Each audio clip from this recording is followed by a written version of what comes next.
ብትሞት እኮ ችግሩ ለኛው እኛ ለማስፈራሪያ ብቻ ነው መጠቀም የፈለገው እንዴ። ቆይ የት ልትኖር? ምን አይነት የልጅ ጥያቄ ነው የምትጠይቂው? እሱ ምን ይከብዳል? ገዜ እኔ ምንም ነገሩ እያማረኝ አይደለም። ወይኔ ገዛኝ፣ ወይኔ ገዛኝ፣ ወይኔ ገዛኝ። አባዬ ጋር ደውልና እናትህን አገኛት። እሺ ልጅሽ ሳትለቀቅ? አዎ ሳትለቀቅ። እንዴት እንደዚህ አይነት ከባድ ውሳኔ ወሰንሽ? ምክንያቱም ናቲ በመሀል የሆነ ነገር እንዳይፈጠር ሰግቼ ነው። ለማንኛውም አባቴን ከስሼዋለሁ። ኧረ እባክህ የምርህን ነው? አዎ ከስሼዋለሁ። ማስረጃ ማግኘቴ አሁን የጠቀመኝ። ግን በጣም ያስፈራል። ምን ነው የሚያስፈራው? ናቲ ልጅ እኮ እሱ እጅ ናት። እሱንማ አዎ። ታዲያ እና ትሁቴ እንደዚህ እንደፈለገ ይፈንጭብን ነው የምትይው? እሱማ ልክ አይደለም። ትሁቴ እናቴን እንዳገኝ አዛኛለች። እየቀለድክ ነው? ከፈለክ ደውለህ ጠይቃት። ይሄ ነገር አሁን መሆኑ ችግር የለውም። ልክ ነህ አባዬ፣ አሁን ጊዜው አይደለም። ከዚህ ውስጥ እኔን መቀመቅ የሚከተኝ ፋይል ጠፍቶ የወሰደው ደግሞ ናቲ ነው። ልጅህና የትሞት አጎት ኬት አገኘሽው? አለሜ እሱ ቤት ናት እንዴ? አይመስለኝም። እንዴ ለምን አይመስልሽም? እዛ ብትሆን እስካሁን እናቱን አያገኛትም ነበር።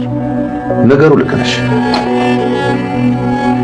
ቆይ ምን ለማድረግ እየሞከርሽ ነው? ቤቲ እንዳላንቀሽ ራሴን እየተቆጣጠርኩ ነው። እሺ ለማቃጠር ነው ፎቶ አንስተሽኝ ሄድሽው? ናቲ የኔ ልጅ አለሜ ማነው እንደሚያውቀው? ቆይ እኔ ራሴ እከፍታለሁ። ኢንስፔክተር ሳሙኤል ይባላል። አቶ ገዛኸኝ በስተመጨረሻ በቁጥጥር ስር ዋሉ። በህግ አባላት ቁጥጥር ስር ዋሉ። ያ ሁሉ ሲሰሩት የነበረው ግፍና በደላቸው ጽዋ ሞልቶ ፈሰሰ።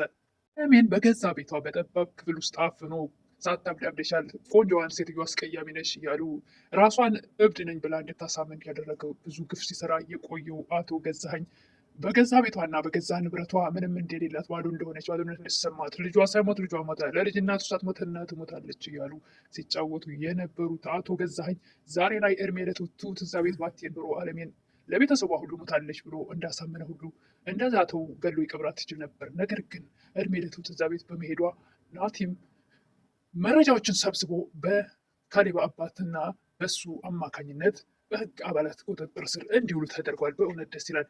እኝና ለሰው ርኅራኄ የሌላቸው ነበሩ አቶ ገዛኸኝ እና በቁጥጥር ስር ውለዋል።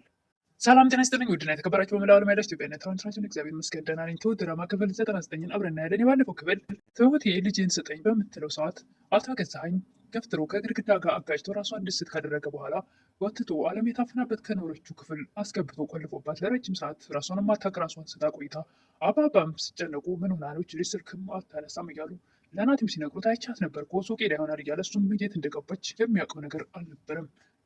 በስተመጨረሻም አቶ ገዛኸኝ ሲጠጡ አምሽተው ጥንብዝ ብለው ከሰከሩ በኋላ ደጋግፈው ወደ ቤት ወደ ክፍላቸው ሊያስገባቸው ሲሉ ቤቲና ናቲ ትሁት ኡኡታዋን ስታቀልጠው ከዚህ ያስወጡኝ ያለች ስትጮህ ያን ድምፅ የተሰሙ ያለ ነበር ቪዲዮ ያለቀው። ቀጣዩን ክፍል አብረን ነኝ። ቀጣዩ ክፍል ትሁቴም በጩኸት ብቻ አላቆመችም። በሩን ተንኳኳ ነበር። ናቲ ከዚህ ያስወጣኝ በምትል ሰዓት ሰውየውን ወደ ክፍሉ ራሱ አልወሰዱትም። የመኝታ ቤት በር ላይ ወንበር ሲያገኙ ቁጭ አድርገውት ነበረ። ቁልፍ ፍለጋ ሄዱት። እዚህ ክፍል ማን ነው ያለው? ምንድን ነው እኮ አልነበረም ትል ነበረ ቤቲ። የምሰማው ድምፅ ምንድን ነው ይል ነበረ ናቲ።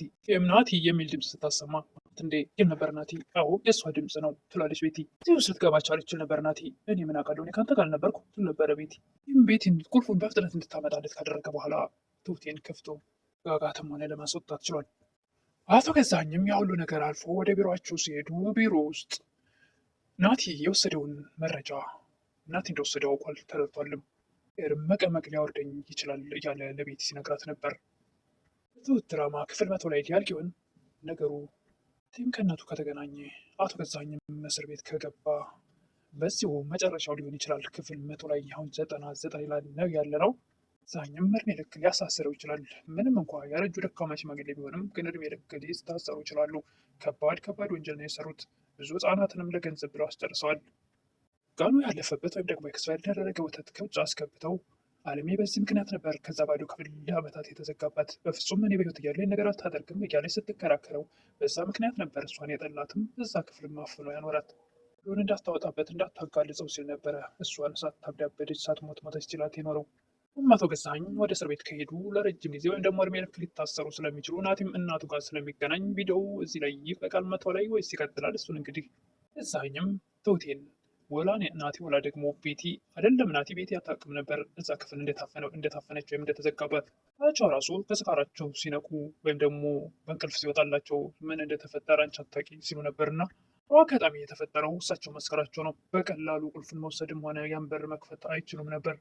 እሳቸው ትሁቴን እንደዛ ከመሬት አጋጅተውና ጎትተው ወስደው ሰክረው ከዛ በኋላ ውስጣቸው ብዙ ነፃነት አልተሰማም ነበርና ሲጠጡና ቤቲም ከሆነ ግባ ወደ ክፍል ብትላቸው በፍጹም ብቻዬን ተውኝ አጥፊ በማለት ሲጠጡ አምሽተው እንደዛ ሰክረው መስከራቸው ለበጎ ነው፣ ለእሳቸው ሳይሆን ለትሁት።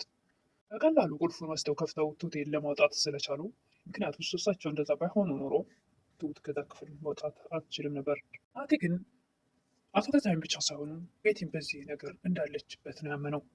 ደግሞ የዓለም የሳይንስ ትሁት ላይ ደግሞ ምን ፈልጋችሁ ያደረጋችሁ በማለት ወቀሳ ሲያቀርብ ነበር። ትሁቴ ግን ከዛ ክፍል ሲያስወጣት ናቲ ከእናት ጋር ሂድ ተገናኝ ነበር ያለችው። መልስ ልጅሽን ሳታገኝ እንዴት ይሆናል? ሆነ ነገር ሳይፈጠር እናትህን ማየት አለብህ ማግኘት አለብህ ትል ነበረ ትሁት። ለአባባ ወይም ደግሞ ለካሌብ አባት ደውላ ናቲና እናቱን ማገናኘት እንዳለባቸው ነበር የነገረቻቸው። ናቲ የባለፈው ክፍል ለትሁቴ አይዞሽ ትሁቴ ጥቂት ቀን ነው ልታገሽኝ፣ ልጅሽን በእጅሽ አስገባልሻለሁ፣ ይህን ሽማግሌ እስር ቤት የሚያወርደው መረጃ አግኝቼበታለሁ እያለ ትሁቴን ሲያጽናናት ነበር። ያውም አልቀረም በስተመጨረሻ አባቱን መቀመቅ የሚያወርደውን እንጃ ለህግ አካላት ሰጥቷል። አለምም ከልጇ ጋር መገናኘት እጅግ በጣም ቸኩላ ነበር።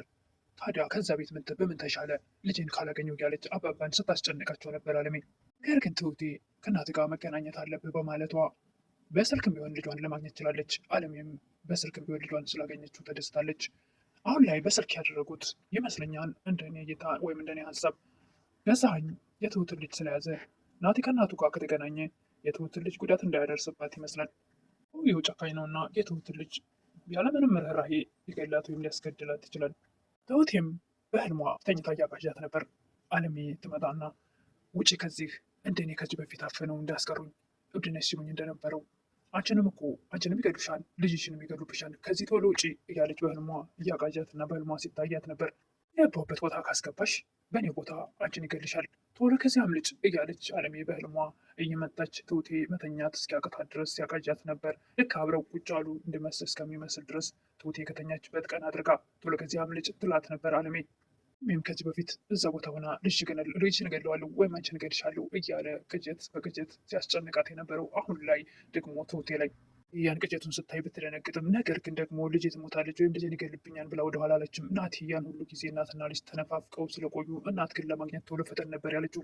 ትሁት የገዛ ልጇን መስዋዕት አድርጋ ወይም ደግሞ በጨካኙ በገዛኸኝ ቁጥጥር ስር እንደሆነች እያወቀች አቶ ገዛኸኝ አሁን ላይ ነገሮች ሁሉ ብስጭት ላይ ስለሆነ ወይ እናቱን ወይ ልጁን አንድ ነገር ሳያደርጋቸው ሁለቱ ይገናኙ በማለት ለልጇ ሳትራራ ልጇን ወደኋላ በመተው ቶሎ በፍጥነት እናት ጋር ተገናኝ ማለቷ እጅግ በጣም ቅን ልብ ያላት እና አስተዋይ የሆነች ልጅ ትሁቴ ምንም የማታቀዛ ልጇን ማን ነፃ ሊያወጣላት ይችል ይሆን? ናቲ ወይስ የካሌብ አባት አባባ?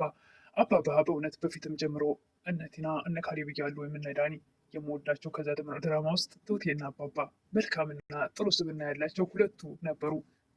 ሰው እየጎዳቸው እነሱ መልካም የሚያስቡ አባባና ትሁት እጅግ በጣም አስተማሪ እና ጥሩ መልካም ልብ ያላቸው ሰዎች ናቸው። ቤቲ ደግሞ አባባና ናቲ የሆነ ካፌ ላይ ቁጭ ብለው በሚያወሩበት ሰዓት ፎቶ ወይም ቪዲዮ ተቀርጻቸው ነበር። ደስ የሚለው ነገር ቢኖር ናቲ ዘወር ብሎ ሲያያት እሷ መሆኗን በእርግጥም አይቷታል። እሷ ግን ያላያት መስሏት ሩጫዋን ነበር የቀጠለችው። ናቲ ግን አውቋታልም አይቷታልም። ያነሳችውን ፎቶ ወስደሃል አቶ ገዛኸኝ የሆነ ነገር እንድሰይህ አንተ ደግሞ የሆነ ነገር ገፋ አድርግልኝ ትል ነበር። ገንዘብ እንድሰጣት ወይም ደግሞ ወርቅ ግዛልኝ ነበር ያለችው። ወርቅ ሞልቶሻል ምን ያደርግልሻል ነበር የአቶ ገዛኸኝ መልስ። ያስፈልገኛል በማለት ወደ አሁኑ ገንዘብ ትራንስፈር ያደርጋል አቶ ገዛኸኝ። እና አለም የሱ ጋር ናት ማለት ነው እንዴ ይል ነበረ። እዛ ብትሆንማ እስካሁን እናቱን ያገኛት አልነበር በማለት ነገሮችን አስቀይሳለች ቤቲ። ነገሩ ትክክል ነሽ የሚለውን ነገር ያሳመነው ይመስላል አቶ ገዛኸኝ።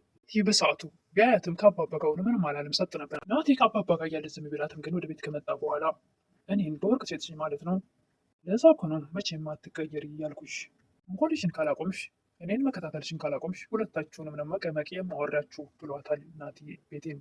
ቤቲም የዓለም ሀብት በሙሉ ወይም ደግሞ 80% በስሜ ያድርግሃል ስላለች አቶ ገዛኸኝ ወደ እስር ቤት ይወርዱ፣ እሷም የወንጀለኛ ተባባሪ ስለሆነች አብራቸው መውረዷ አይቀርም። እሱ አቶ ገዛኸኝ ብለዋታል ከዚህ በፊት እኔ አንድ ነገር ሆን አንቺም ራስሽ ያለሽበት አብረን ነው ነገሮችን የምናደርገው ብሎ አቶ ገዛኸኝ ነግረዋት ነበር። ናቲ ባዶ ክፍል ሄዶ ቢተኛም ሶፋ ላይ ቢተኛም አላስቀምጥ ብላው ነበር ቤቲ። አብሬ ካልተኛው እሱ ሰክሯል እያለች እንደፈለገ ይሆን የራሱ ጉዳይ አይመለከተኝም፣ እባክሽ ልረፍበት ቢላት ልታሳርፈው አልወደደችም። ነገር ግን ቼክም አላደረጋት ናቲ። ፊትም የተሳሳተው እናት ግን አገናኛለሁ ስላለችው ነው ትሁት ስለዘገየችበት እንጂ ወዶ በግድ ወይም ፈልጓት አልነበረም። እንዳልነበረም እሷም ታውቃለች፣ ደግሞም ነግሯታል። በስተ መጨረሻም አለሜና ናቲ በስልክም ቢሆን ተገናኝተዋል። እጅግ ደስ ይላል። አለሜም ናቲዬ በማለት ትደስታለች። ናቲም እናቴ አለሜ እያለ ነበረ። አቶ ገዛኸኝም እንግዲህ በፖሊስ አባላት ቁጥጥር ስር ውለዋል። ነገር ግን ባለ ሀብት የሆነ ሰው ሁሉ በአንድም በሌላም ከእስር ቤት በአቋራጭ መውጣት እንደሚችል የታወቀ ነው። ነገር ግን አቶ ገዛኸኝ እጅግ በጣም ከባድ የሚባል ወንጀል ስለሰሩ ብዙ ህጻናትን ኤክስፓየርድ ያደረገ ምርቶች እያስገባ ስላስጨረሰ ረጅም ዓመት ሊያሳስረው ይችላል። እንግዲህ አቶ ገዛኸኝ ይመቻቸው እስር ቤቱ። አለሜና ትሁቴም ከነ ልጆቻቸው ነፃ የሆኑ እያለን መልካም ምኞታችን እንገልጻለን። ክፉ ሰሪዎቹ ደግሞ ወደሚገባቸው ቦታ እንዲቆዩ ስንል እንግዲህ ምኞታችን የሁለቱንም እንገልጻለን። ደግሞ አዲስ የሆናችሁ ቅመሞችዬ ሰብስክራይብ አድርጉ፣ ላይክ አድርጉ። እኛ እኮ እንደ እንኳን ለእኛ እኛው በእኛ አይደለም እና ትልልቅ ቻናል በማን ይመስላችኋል? የትና የተደረሱት በእውነተኛ ነን፣ አንደኛ ነን፣ በሮነኛ ነን። የትኛውም ዓለም ያለ ህዝብ ሊከታተል ይችላል ቻናሎችን፣ ነገር ግን አንደኛ እኛ ነን። ያለችን ጊዜ መስዋዕት አድርገን እኛ ነን እያዳፋንም ቢሆን ሄደን እናበረታታለን። ስለዚህ እኛንም እንዴ ላይክ አድርጉ፣ ሰብስክራይብ አድርጉ፣ አበረታቱን። ማለት ደግሞ ምን ማለት አይደለም፣ ሰው የገንዘብ ድጋፍ ይጠይቃል አይደል? እንደ እንኳን የቀላሉ ደግሞ በእጅ ላይክ ለማድረግ ላይክ ማድረግ አትርሱ። ይሄ ራሱ ማበረታታት ስለሆነ